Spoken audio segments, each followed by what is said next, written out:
ચૈત્રી નવરાત્રિના પર્વમાં માતાજીના વિવિધ સ્વરૂપોની પૂજા અર્ચના કરવામાં આવી રહી છે।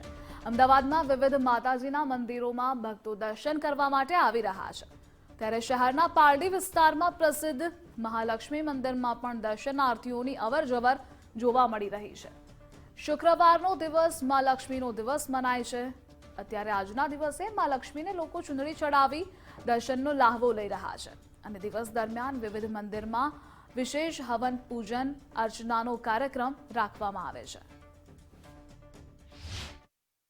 ચૈત્રી નવરાત્રિનો આજે સાતમ છે, શુક્રવાર છે અને લોકોની અમારે ભીડ સારી રહેશે અને ખાસ કરીને અમારે માતાજીના હવનનો પણ લાભ લે છે અને ચુંદડી ચડાવવામાં બધા શ્રદ્ધા રાખે છે અને લોકો ચાલતા પણ આવે છે અને અમારે મહાલક્ષ્મી મંદિરે શુક્રવારનું મહત્ત્વ વધારે રહે છે અને ભક્તોને શ્રદ્ધાથી માતાજી મનોકામના પૂર્ણ કરે છે।